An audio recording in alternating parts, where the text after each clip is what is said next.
현월TV 파수꾼 여러분께 문화 인사드립니다. 화요특강의 윤목사입니다. 예, 작업 중에 잠깐 중단하고 지금 집에 와가지고 쉬기도 하면서 쉬는 게 아닌데 예, 지금 영상을 촬영해서 좀 올리려고 이렇게 들어왔습니다.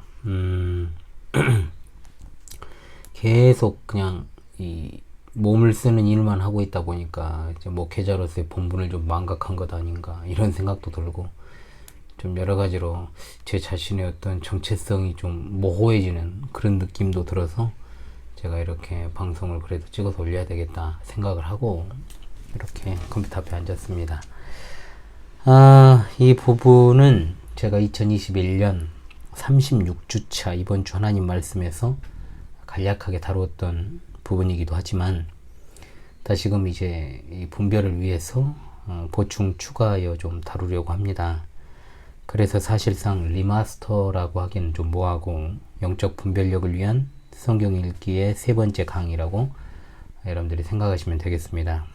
그때뿐만 아니라 권징을 이야기하면서 이 부분을 제가 다루었기 때문에 아마도 여러분의 귀에 쏙쏙 들어오시지 않을까 싶습니다. 관련 본문은 마태복음 18장 18절로 20절이 되겠습니다. 먼저 이 부분만 읽고 시작을 하겠습니다. 진실로 너희에게 이르노니 무엇이든지 너희가 땅에서 매면 하늘에서도 매일 것이요 무엇이든지 땅에서 풀면 하늘에서도 풀리리라. 진실로 다시 너희에게 이르노니 너희 중에 두 사람이 땅에서 합심하여 무엇이든지 구하면 하늘에 계신 내 아버지께서 그들을 위하여 이루게 하시리라. 두세 사람이 내 이름으로 모인 곳에는 나도 그들 중에 있느니라. 아멘.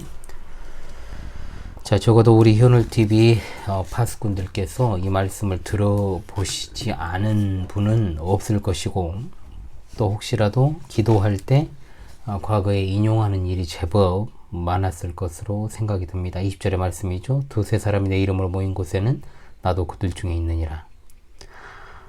이 말씀이 주로 활용되는 방향은 어떻습니까, 여러분? 모여서 기도할 때 하나님께서 거기 함께 계시고 하나님이 그 자리에 모인 이들의 기도를 반드시 들으신다라고 하는 이런 맥락에서 이 말씀을 사용하는 일이 번다합니다. 저도 서시적 청년 시절에 그런 식으로 이제 기도할 때 인용했던 적도 있습니다. 한마디로 기도가 가지고 있는 능력을 뒷받침하는 본문으로 사용되었다는 뜻이죠. 우리가 모여서 기도할 때 하나님께서 우리와 함께 계시며 또한 우리의 기도를 들으십니다와 같은 그런 식의 어떤 이해를 하는 것이죠. 기본적으로 이 본문은 기도에 대한 본문으로 많은 경우에 이해를 하고 있습니다. 그러나 적어도 현울TV 우리 파수꾼 성도들께서 이 채널을 최소 4개월 이상 꾸준하게 구독하셨다면 이 본문이 기도와 관련된 본문이 아니라는 것쯤은 알고 계실 줄로 압니다. 아니라고 해도 지금 잘 배우시면 되지요. 되지 않겠습니까? 일단 기도와 관련된 본문으로 오해하는 것이 19절의 말씀 합심하여 구하면이라는 말씀이 나옵니다. 합심하여 무엇이든지 구하면이라는 말이 나오기 때문에 더 그러하죠. 합심이라는 말과 그리고 구하다라는 이 말에 대해서 우리 성도들은 기본적으로 이것을 기도로 이해하는 경향이 굉장히 강하기 때문에 일단 성경에서 구하는 것이 무조건적으로 기도하는 것이다 이렇게 생각해서는 안 된다는 말씀을 드리고 싶고 이런 어떤 구하다라는 것이 무조건 기도라고 하는 선입견을 제거한 상태에서 전체적인 맥락을 파악하는 것이 매우 중요합니다. 자, 그렇다면 제가 항상 말씀드리는 것이 있죠. 문맥에 따라서 이 부분은 도대체 어떤 것을 합심하여 구하라는 의미인지를 알아야겠죠. 이온 음료를 엄청나게 먹고 있습니다. 땀을 많이 흘려서. 성경을 단편적으로 또는 어떤 구절만을 딱 떼어놓고 이해하는 것의 위험성을 제가 자주 말씀을 드립니다. 언제나 성경의 전체적인 맥락과 문맥에 따른 해석을 해야 됩니다. 일단 이 말씀을 이해하려면 마태복음 18장 15절로 17절에 대한 내용을 파악하는 것이 먼저 선행되어야 됩니다. 자, 그 부분이 어떤 내용입니까? 바로 권징에 관한 것입니다. 교회의 권징. 제가 한번 읽겠습니다. 내 형제가 죄를 범하거든 가서 너와 그 사람과만 상대하여 권고하라. 만일 들으면 내가 내 형제를 얻은 것이요 만일 듣지 않거든 한두 사람을 데리고 가서 두세 증인의 입으로 말마다 확증하게 하라. 만일 그들의 말도 듣지 않거든 교회의 말하고 교회의 말도 듣지 않거든 이방인과 세리와 같이 여기라. 아멘. 자, 권징이라고 하는 것은 이미 무너진 시대를 살아가고 있습니다만은 권선징악의 준말입니다. 교회의 거룩 즉 순결을 지키고 악으로부터 성별하기 위한 교회의 표지 가운데 하나인 권징. 그렇다면 교회의 권징이라는 맥락에서 권징 절차에 대해 예수님께서 말씀하시고 있는 겁니다. 자, 그렇다면 앞선 맥락에서 다룬 것은 무엇일까요? 자, 12절로 14절은 여러분 잘 아시는 잃은 양의 비유죠. 너희 생각에는 어떠하냐? 만일 어떤 사람이 양 100마리가 있는데 그 중에 하나가 길을 잃었으면 그 99마리를 산에 두고 가서 길 잃은 양을 찾지 않겠느냐? 진실로 너희에게 이르노니 만일 찾으면 길을 잃지 아니한 99마리보다 이것을 더 기뻐하리라. 이와 같이 이 작은 자 중에 하나라도 잃는 것은 하늘에 계신 너희 아버지의 뜻이 아니니라고 하신 이 말씀.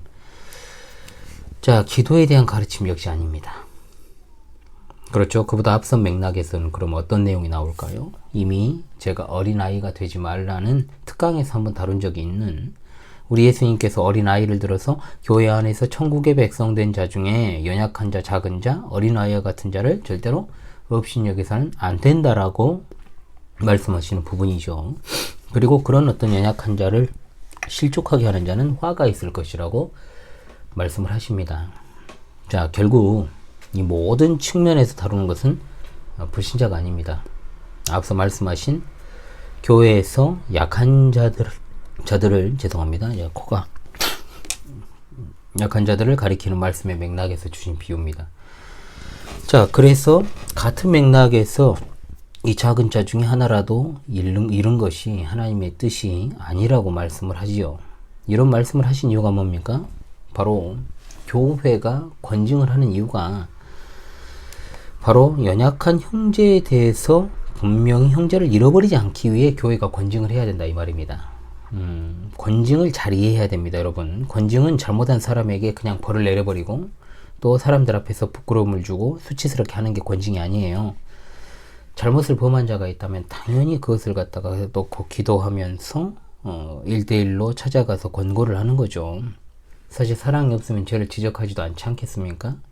사랑하기 때문에 죄를 지적하고 따끔하게 혼도내고 또 자라나는 자녀들이라면 매도 때리고, 저는 우리 교회 사랑스러운 자녀들이 지금은 때릴 일이 없지만 잘못했을 때 제가 그들의 교사이자 영적인 지도자로서 혼도내고 손바닥도 이렇게 때렸습니다. 지금 때릴 일도 없죠. 사랑하지 않으면 솔직히 말하면 관심이 없으면 냅둬버리지 뭐하러 그렇게 하겠습니까? 뭐하러 귀찮게 지적을 하고 얼굴 붉히고 하겠어요, 여러분. 작은 자, 즉 연약한 자를 잃어버리지 않는 것이 하나님의 뜻이기 때문에 교회는 하나님의 뜻과 명령을 따라서 권징하는 겁니다. 그래도 안 들으면 한두 사람을 데리고 가서 그 죄상에 대해서 증거하는 거죠.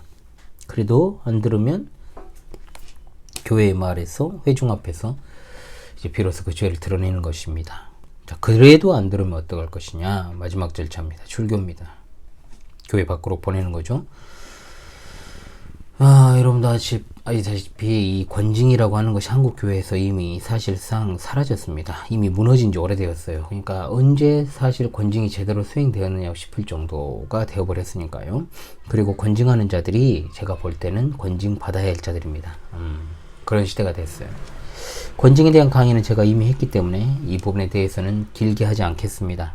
나중에 또 복습을 하기로 하고 어찌되었든 권징에 대한 맥락에서 오늘 말씀으로 이어지게 된다라는 것을 제가 말씀드리고자 하는 겁니다. 자, 18절에 이렇게 말씀하지요. 무엇이든지 너희가 땅에서 매면 하늘에서도 매일 것이요 무엇이든지 땅에서 풀면 하늘에서도 풀리리라. 자, 여기 나오는 매고 푸는 것이 바로 뭐냐? 권징입니다. 이게 권징이에요. 그러니까 지상교회가 특정인에 대해서 권징을 실시하면 하나님께서 그것을 적용하신다는 뜻이죠. 교회의 권세는 하나님의 명령으로부터 나오고 또 하나님께서 그것을 받아 처리하시는 것으로 나타나게 됩니다. 그러므로 19절에 나오는 너희 중 두 사람이 땅에서 합심하여 무엇이든지 구하면, 이 말씀도 이 의미도 기도 자체가 아니라 권징을 위한 기도인 거죠. 지상의 참된 교회가 권징을 시행하면 하나님께서 그것을 반드시 이루어 주신다라는 말씀입니다. 미안하지만 두 사람 이상 모여서 기도하면 그것이 능력 있는 기도가 되어서 하나님이 이루어 주신다라는 의미는 절대로 될 수 없다는 거죠.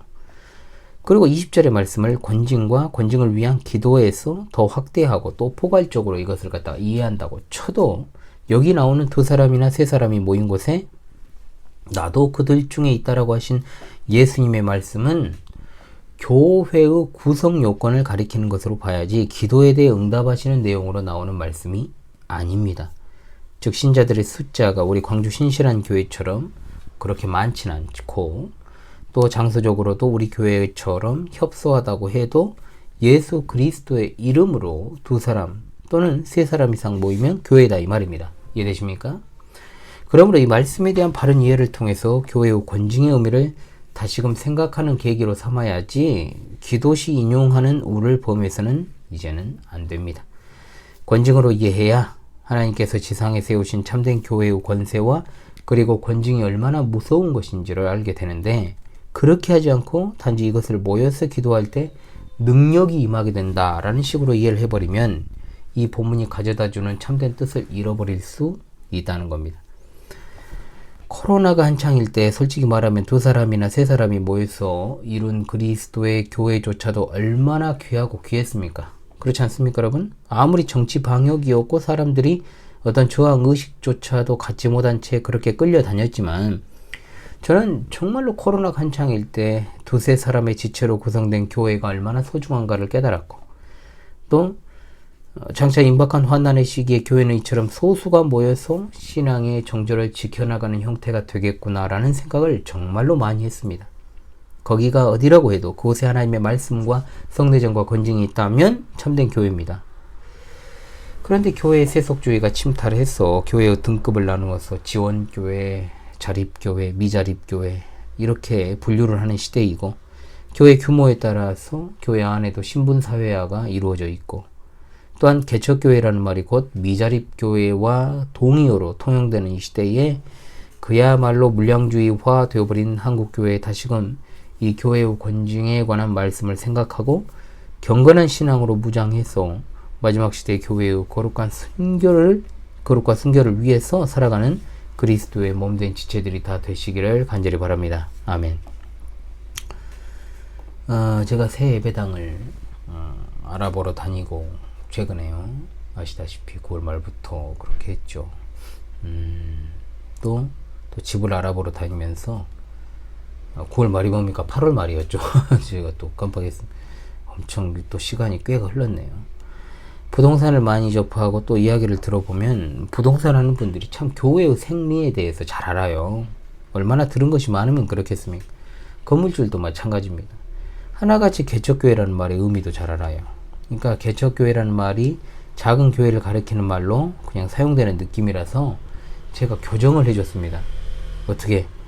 개척되지 않은 교회는 이 지구상에 하나도 없다. 모든 교회는 다 개척된 교회다. 따라서 개척교회라는 말은 적어도 이제 막 설립된 지역교회를 개척교회라고 하는 것이 맞고 내가 담임하는 광주 신실한 교회는 2012년부터 가정에서 예배와 동시에 모임을 갖고 또 2013년 11월에 상가를 임차하여 준비하고 2014년 1월부터 주일 예배를 했으니 10년이 가까이 된 교회가 교인 수가 적다 해서 개척교회라고 할 수 없다라고 말씀을 했죠. 그냥 광주 신실한 교회일 뿐이다라고 말입니다. 그러니까 이것을 갖다가 또 고깝게 듣는 이들은 못 가진 자가 예민하게 구는 것이냐 이렇게 생각할 수 있지만 그게 아니고 아무리 생각해도 이런 행태가 우스워서 제가 하는 말입니다. 새롭게 이전한 이제 예배당 앞에 국밥집이 하나 있습니다. 제가 이래저래 그 부분을 갖다가 또 알아보러 다니면서 오다 가다 또 계약건 이런저런 건으로 제가 그 국밥집에서 벌써 5번 식사를 했는데요. 사장님이 제 얼굴을 이제 기억을 했겠죠. 해가지고 묻습니다. 여기 이사 오셨냐고. 그래서 그렇다고 했습니다. 어떤 상가냐고 하니까 제가 교회라고 했어요. 나중에 가니까 물어요 또. 개업식을 언제 하냐고. 그래서 제가 친절하게 설명을 해줬죠. 모르니까. 교회는 개업식이 아니고 이제 막 설립을 하면 설립 예배를 하는데 우리는 이제 막 설립된 교회가 아니기 때문에 그냥 자리만 이전한 것이다. 잘 부탁드린다. 이렇게 말을 했습니다.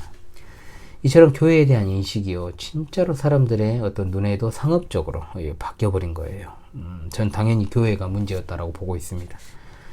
권징에 대한 본문을 기도에 대한 본문으로 그릇되게 적용하고 또 인식하는 것에 대해서 바로 잡으면서 또 교회에 대한 세간의 이해, 제 최근의 경험담을 통해서 이야기를 좀 하고 싶었습니다.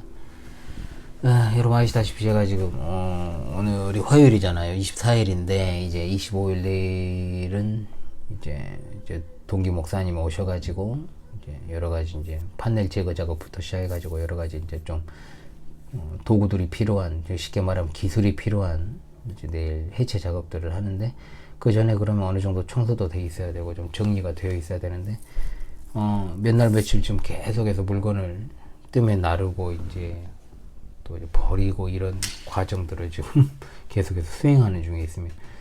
그래서 이렇게 했다가는 도저히 진짜로 이 목회자로서의 정체성을 잃을 수도 있겠구나. 현월TV 시청자 우리 성도님들, 우리 파스꾼들께서도 제 근황도 궁금하고 그러실 텐데, 그래서 제가 실시간은 아니지만 그래도 제가 약속한 그 강의만큼 제가 올려서 꼭 이 주 중에는 다 올려야 되겠다. 물론 시간대는 항상 오전 중에 제가 올렸습니다만 꼭 오전을 고집할 필요도 없겠다라는 생각을 했어요, 이번 주에는. 그렇기 때문에 그런 일상이지만 그래도 여러분과 만나는 것이 제가 목회자로서 존재가 의미가 있다라고 생각을 하기 때문에 좀 피곤한 건 사실이지만 그래도 여러분들을 만나기 위해서 자리에 앉았습니다. 여러분, 제가 여러분과 함께하고픈 마음이 얼마나 간절한지를 여러분들이 알아주시면 좋겠고요. 그렇지 않냐고 저 사람은 꼭 저렇게 피곤한데 티를 내면서 그렇게 해야 되냐, 전혀 그런 거 없는 사람이니까요. 제가 안 해버리면 안 해버리지 뭐 그런 어떤 마음을 품고 하겠습니까? 그런 것도 없습니다. 또 성경을 이제 현실에서 왜곡시키고 잘못 적용하는 사례들을 또 가지고 같은 시리즈로 다음 주 화요일에 찾아오도록 여러분 하겠습니다. 지금까지 화요특 강의 현월TV 윤목사였습니다. 여러분 이번 시간도 수고했습니다. 감사합니다.